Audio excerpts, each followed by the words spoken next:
Що, якби я сказала, що щоразу, коли на екрані звичайний герой з якимось там мечем чи бластером перемагає безсмертного мага, наш мозок буквально тренується, він тренується ненавидити власну еволюцію.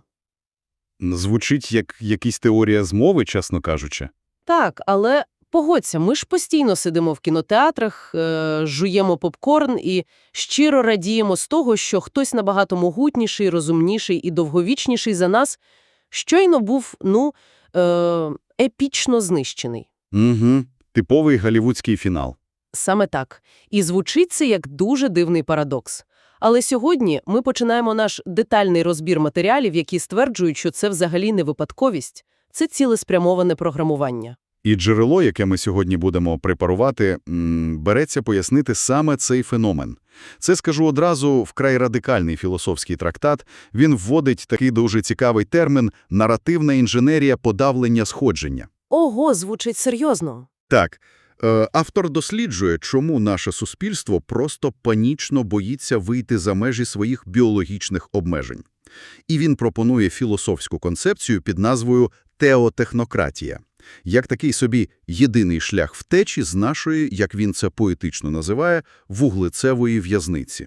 Але перед тим, як ми почнемо розбирати ці ідеї на молекули, ми маємо встановити одне дуже чітке правило для нашого сьогоднішнього обговорення. Так, це важливо. Цей трактат містить дуже жорстку, подекуди просто безжальну критику сучасної моралі, ідеї рівності та класичного гуманізму. Тому наша місія під час цього глибокого занурення не ставати на чийсь бік. Ми тут не для того, щоб когось судити. Точно. Ми не адвокати і не прокурори цих ідей. Ми зібралися виключно для того, щоб об'єктивно дослідити самі аргументи, розібрати механізми, які описує автор, і, зрозуміти логіку, що стоїть за цим грандіозним викликом людській природі. Я абсолютно згоден з таким підходом. Знаєш, щоб зрозуміти будь-яку архітектуру мислення, потрібно спершу знайти її фундамент. І наше джерело пропонує шукати коріння цього страху перед надздібностями не в сучасній культурі, не в кіно чи коміксах, а дуже далеко в минулому, в епосі плейстоцену. Плейстоцену. Тобто це пов'язане з нашим еволюційним багажем. Саме так. Все починається звідти. Угу. Я читала в матеріалах, що там згадується еволюційна біологія і оця концепція взаємного альтруїзму. Її ще, здається, описав Роберт Трайверс у 71-му році. Але як саме це працює на рівні первісного племені? Чому раптом допомога одне одному стає причиною ненависті до видатних індивідів? От уяви собі групу ранніх гомінідів десь у савані. Ресурсів критично мало. Кожен шматок м'яса, кожна крапля води має величезне значення для виживання. І оцей взаємний альтруїзм Трайверса – це не про доброту, це система типу «я почухаю спину тобі, а ти мені». Тобто це такий жорсткий бухгалтерський облік. Абсолютно. Це гра з нульовою сумою. Ніхто в племені не має права брати більше, ніж віддає. І пізніше інший антрополог Робін Дунбар довів, що наш мозок фізично здатен підтримувати такі складні соціальні зв'язки лише в групі близько 150 осіб. Знамените число Данбара. Так, воно.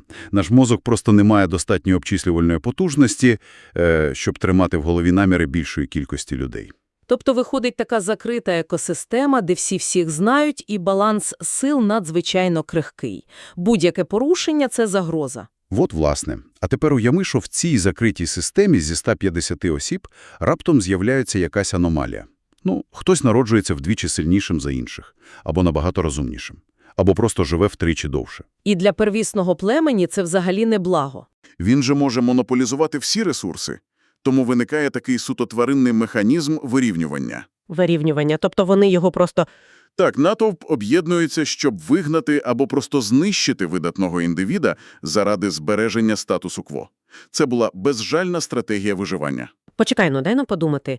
Якщо перекласти це на мову сучасних технологій, тобто ми маємо цей первісний мозок, який оптимізований під виживання малесенької групи в печері, і ми намагаємося жити з ним у світі, де популяція вже досягла 8 мільярдів. Це ж як намагатися запустити надсучасний штучний інтелект на старому комп'ютері з операційною системою MS-DOS. Оце феноменально точна метафора. Справді. Те, що колись ідеально рятувало примата від шаблезубого тигра, сьогодні просто не тягне масштабів нашої цивілізації. 100%. І цей МС-ДОС буквально зашитий у нашій нейробіології. Джерело дуже чітко підкреслює, що сьогодні оцей механізм вирівнювання – це просто руйнівний анахронізм. Ми вже давно не живемо в умовах нульової суми. Звісно. Коли якийсь геній створює вакцину або, не знаю, нове джерело енергії, він же збільшує загальний пиріг ресурсів для всіх, а не відбираючий шматок. Але наш первісний мозок цього не розуміє. Він бачить аномалію і кричить про небезпеку. Саме так. І автор трактату стверджує, що цей старий код тягне нас у справжнє космічне самогубство. Він фізично блокує наш перехід до постбіологічної фази розвитку. Але ж дивись, якщо цей еволюційний код настільки застаріл, чому він просто не відмирає? Ми ж навчилися літати в космос, користуватися інтернетом, розщеплювати атом. Здавалося б, ми мали б уже якось подолати цей інстинктивний страх перед новим. Як цей страх примудряється так успішно виживати сьогодні? Відповідь на це запитання криється в тому, що автор називає наративною інженерією. Старий код виживає, тому що ми його постійно, скажімо так, перевстановлюємо. Через культуру. Так, через казки, міфи та історії. У матеріалах є дуже цікавий розбір архетипу Кощія Безсмертного, який робить автор. Це ідеальний приклад. До речі, про Кощія. Я пам'ятаю, в матеріалах згадується, що Кощій – це взагалі не просто якась вигадка. Він мав реального історичного прототипа. Так, це дуже цікавий факт. Дослідники часто пов'язують цей фольклорний образ із королем готів Германаріхом. Історичні джерела свідчать, що він жив неймовірно довго, понад 100 років. Нічого собі. Для тих часів це ж просто вічність. От саме. І завдяки цьому своєму довголіттю він мав достатньо часу на стратегічне планування і, зрештою, створив величезну імперію. І це довголіття вселяло абсолютно первісний жах у сусідні племена. Тобто реальна людина, яка просто зуміла обійти біологічну норму свого часу, перетворилася у фольклорі на абсолютно якесь метафізичне зло. Абсолютно точно. Суспільство взяло факт довгого життя і перетворило його на злочин. Захопливо. Але тоді що робить героя оцього Івана Царевича, який вбиває Кощія таким беззаперечно хорошим? А тут автор спирається на структуру казки, яку описав Володимир Проб, такий видатний дослідник фольклору. Якщо придивитися до сюжету, Кощій є ворогом не стільки через якісь там жахливі вчинки. Головний його гріх полягає в самому факті його безсмертя. Він порушує природній цикл. Так. І коли Іван Царевич ламає цю сумнозвісну голку і вбиває Кощія, трактат пропонує нам подивитися на це без зайвої романтики. Це взагалі не перемога добра. Це торжество ентропії. Ентропії мається на увазі тенденція Всесвіту до хаосу і розпаду. Саме вона. Ентропія в біологічному сенсі – це старіння, це гниття, це смерть. Знищення Кощія – це така собі радісна, масова подія повернення до нормальності кладовища. Нормальність складовища моторошно звучить. Але так воно і є. Герой просто відновлює порядок, за яким усі без вилітку мусять старіти і вмирати. І тут матеріали роблять такий цікавий перехід до нейробіології, зокрема до досліджень Пола Зака щодо впливу історії на мозок. Як саме звичайні казки змушують нас фізіологічно підтримувати цю нормальність складовища. Пол Зак дуже глибоко досліджував, як історії викликають викид окситоцину. Зазвичай окситоцин всі знають як гормон обіймів, але в еволюційному контексті це дещо інше. Це гормон формування групи, гормон маркера свої проти чужих. Тобто він визначає, хто входить до нашого племені. Так. Коли ми співпереживаємо головному герою людині, оцьому звичайному хлопцю, який захищає статус-кво, наш мозок автоматично виділяє окситоцин. Ми прив'язуємося до нього, ідентифікуємо його як частину нашого віртуального племені. Стоп!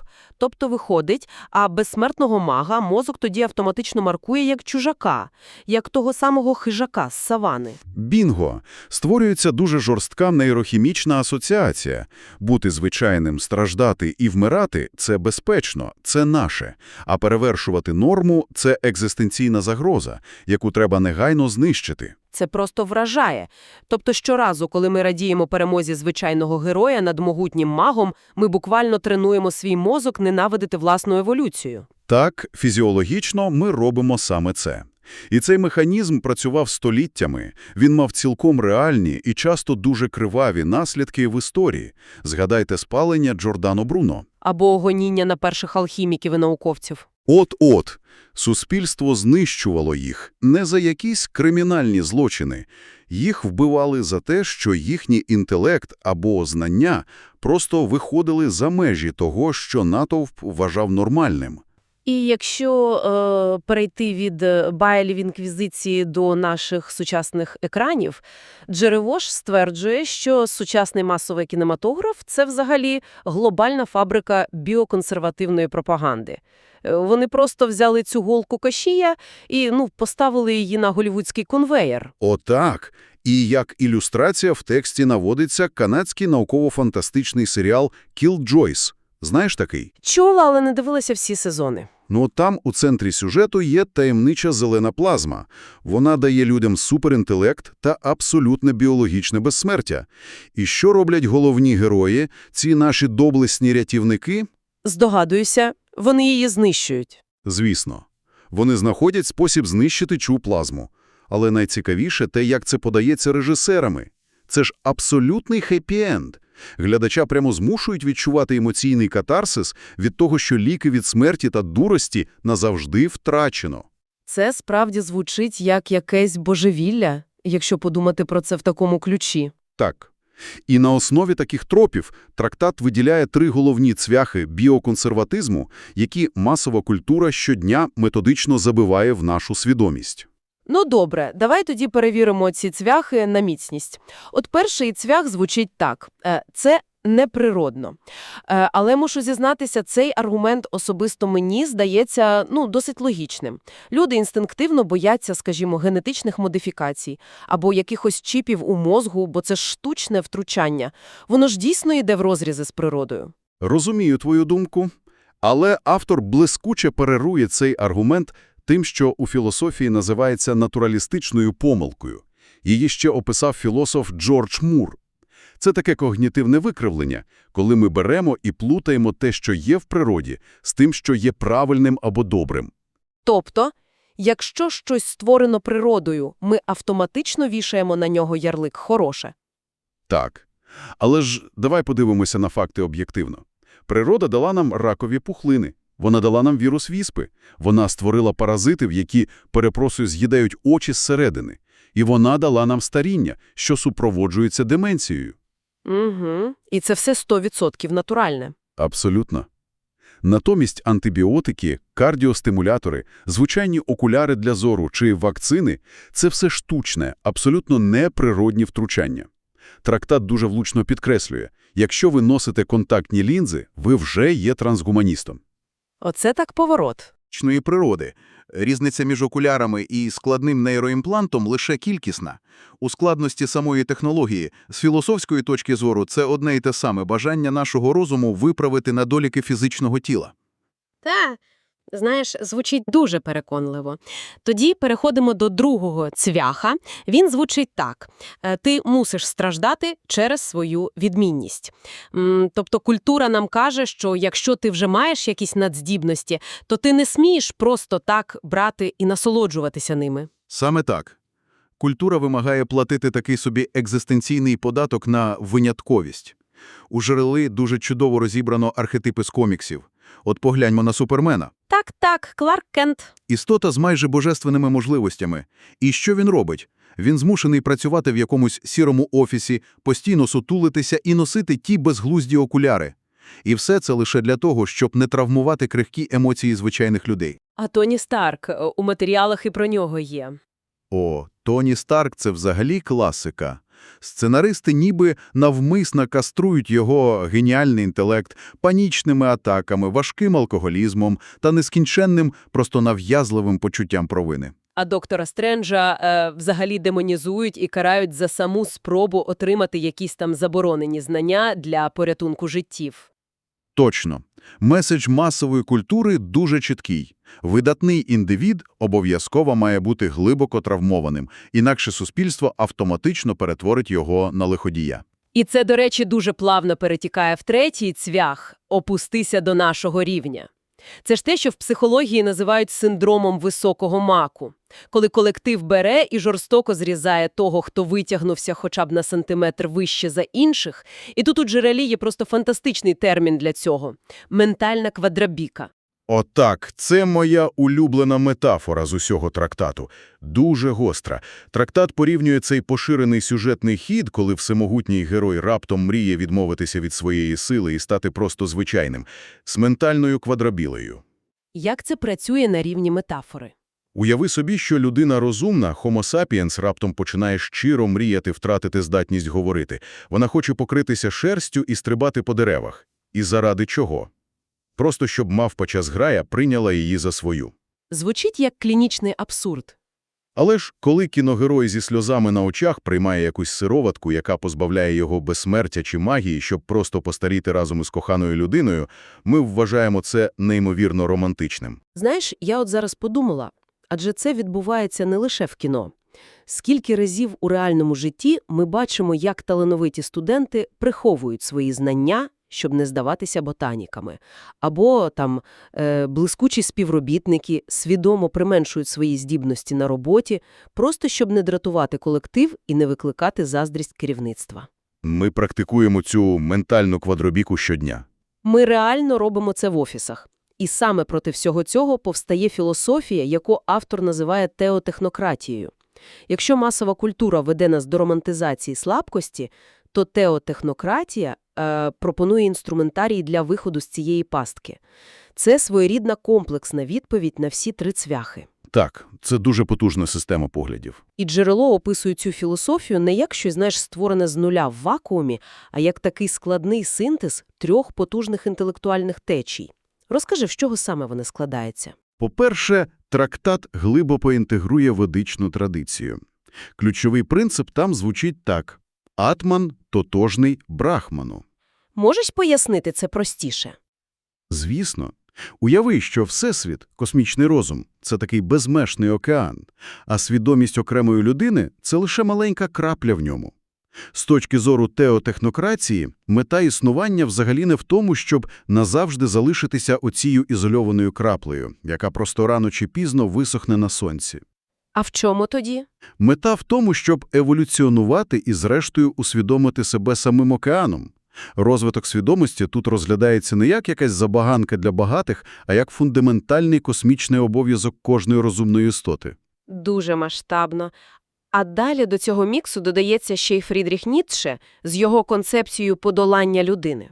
Так, але важливо розуміти не в карикатурному вигляді, як це часто подають. Це розглядається через призму відмови від моралі рабів. Ніцшеанський підхід тут означає повну відмову від моралі, яка сакралізує слабкість, хвороби і сліпу покору долі. Тобто людина – це ще не кінець шляху. Точно. Людина – це не фінальний вінець творіння, яким ми так пишаємося. Це лише міст, такий собі перехідний етап до значно більш складної форми існування. І третій, мабуть, найбільш технологічний і практичний стовп – це філософія космізму. Зокрема, ідеї Костянтина Ціолковського. Космізм тут дає саме інженерну перспективу. Згідно з цією філософією, матерія не є мертвою чи статичною. Вона просто зобов'язана еволюціонувати від примітивних біологічних форм до того, що Ціолковський називав променистим станом. Променистий стан. Це стан чистої енергії та інформації. Біологічне тіло – це просто тимчасові носії. Ота сама вуглецева в'язниця, з якої ми починали. І що найголовніше, в рамках космізму смерть взагалі не розглядається як якась містична чи священна неминучість. А як що тоді? Смерть – це просто інженерна помилка. Це критичний баг у біологічному механізмі, який наш розум має проаналізувати і зрештою виправити. Звучить, звичайно, неймовірно, амбітно і масштабно, але як ця онтологічна програма взагалі має працювати на практиці? Бо, погодься, одна справа – це гарно роздумувати про океан і краплю, сидячи в кріслі, а інша справа – будувати реальне суспільство. Що теотехнократія пропонує саме в етичному плані? Це дуже правильне запитання. Бо чи не призведе це до того, що якісь генно-модифіковані надлюди просто візьмуть і поневолять звичайних смертних? Такий сценарій. Замість голівудської вимоги страждати за свою силу, теотехнократія висуває концепцію абсолютної відповідальності. Тобто сила зобов'язує. Саме так. Вихід за межі біологічної норми не дає тобі права на пригнічення слабких, бо пригнічення – це знову ж таки примітивне мислення хизаків з плейстоцену. Навпаки, ті, хто першими пройде цей шлях трансформації, повинні стати архітекторами ноосфери. Ноосфери. Мається на увазі сфера розуму? Так, за концепцією Вернадського. Ноосфера – це такий інформаційний, розумний шар оболонки Землі, який має вибудуватися безпосередньо над біосферою. І вищі істоти, яких автор називає рахманами або вчителями, мають не домінувати над біологічним людством, а направляти його. Створювати умови для еволюції всіх інших. Точно. Сила в цій парадигмі – це винятково інструмент для конструювання кращої реальності, а не зброю для домінації. Знаєш, це прямо повертає мене до моєї улюбленої професійної аналогії. От коли ми приходимо до якогось геніального хірурга, який має просто золоті руки і видатний інтелект, ми ж не вимагаємо, щоб він соромився свого таланту. Ні, звісно. Ми не просимо його працювати, тупим скальпелем, просто щоб він був ближчим до народу. Ми щиро хочемо, щоб він використовував свої надздібності для порятунку життів і робив це на повну потужність. Ідеальне порівняння. Як я розумію, теотехнократія пропонує зробити рівно те саме, але вже в масштабах усього людства. Влучно сказано. І найважливіше те, що ця філософія спирається не на якісь там абстрактні мрії фантастів, а на цілком реальні інструменти, які з'являються просто зараз, от у наші 20-ті роки. Джерело перераховує їх як справжніх агентів нашої трансформації. Так, я бачила, там згадується цілий арсенал. Наприклад, технологія CRISPR, оці генетичні ножиці, які вже сьогодні дозволяють науковцям буквально переписувати код ДНК, видаляючи спадкові хвороби. І це ж лише самий початок. Згадай ті ж інтерфейси мозок-комп'ютер, над якими зараз активно працюють компанії на кшталт Neuralink. Це щоб підключатися до мережі напряму? Так, це спроба вирішити проблему так званого вузького каналу передачі даних між людським мозком і машинами. Мета – створення прямого симбіозу з комп'ютерними мережами. Трактат також детально згадує ноотропи для когнітивного посилення. І, звісно ж, революцію в боротьбі зі старінням – сенолітики. Давай зупинимося на сенолітиках трохи детальніше, бо це, здається, ключовим моментом у боротьбі з тою самою ентропією, про яку ми говорили. Як вони працюють? Роботи таких видатних дослідників, як Девід Сінклер та Обрі де Грей, доводять одну революційну річ – старіння – це просто хвороба. І її можна лікувати. З віком у нашому тілі накопичуються сенесцентні клітини. Їх у науково-популярній літературі ще називають зомбі-клітинами. Зомбі-клітинами? Чому їх так називають? Бо вони перестають ділитися, але при цьому не вмирають. Натомість вони сидять у тканинах і виділяють токсини, які викликають постійне запалення і фактично руйнують сусідні здорові клітини. Звучить неприємно. Дуже. А сенолітики – це такий новий клас препаратів, які прицільно знаходять і знищують саме ці зомбі-клітини. Вони буквально омолоджують тканини організму. Тобто наука вже сьогодні пропонує конкретний інженерний підхід до усунення біологічного багу, який ми століттями покірно вважали нашою долею. Це вражає. У матеріалах навіть згадується професор Кевін Орвік, який ще в далекому 98-му році імплантував собі в руку чіп і став першим визнаним кіборгом. Так, майбутнє вже тут, і воно розгортається на наших очах. І виходить, теотехнократія просто закликає нас припинити ховатися від цього майбутнього за старими дитячими казками про Кощея. Вона закликає нас перестати бути пасивним об'єктом сліпої еволюції і нарешті стати інженером власної форми. Саме так. Ми, як вид, нарешті отримали доступ до вихідного коду власного тіла і власного розуму. Питання тепер лише в тому, чи вистачить нам сміливості переступити через цей древній нейробіологічний страх і почати свідомо редагувати цей код. Що ж, підсумовуючи наше сьогоднішнє глибоке дослідження, ми пройшли величезний шлях – від вогнища в первісній савані до сучасних генетичних лабораторій. Ми побачили, як оцей первісний страх перед невідомим і видатним, який колись об'єктивно рятував нас, поступово перетворився на нашу культурну в'язницю. Так, і ми зрозуміли, що масова культура щодня тренує нас боятися величі і всіляко романтизувати власні страждання. Але ми також побачили, що існує альтернативний погляд. Власне, теотехнократія, яка пропонує цей унікальний синтез мудрості минулого та технології майбутнього. Все для того, щоб зробити крок на наступну еволюційну сходинку. І я б хотів ще раз підкреслити. Цей перехід взагалі не про знищення людського в нас. Він про його розвиток до такого стану, де наш інтелект та наша свідомість більше не будуть обмежені цією сумною крихкістю матерії. Чайно глибокою і провокативною думкою Ціолковського. Він казав, що паттерн нашої свідомості, те, ким ми насправді є, це, по суті, структурована інформація. Так, інформація. А інформація, на відміну від біологічного носія, на відміну від вуглецю чи там білка, не має жодного фізичного зобов'язання гнити чи вмирати. Тому наприкінці залишається лише одне питання для роздумів. Яке саме? Ким стане людство, коли нарешті перестане витрачати свої колосальні ресурси та творчий потенціал на філософське виправдання неминучості смерті? І натомість почне писати нові епоси історії про холодну красу математичної точності та тріумф променистого розуму. Можливо, знаєш, можливо, саме тоді і почнеться наша справжня історія.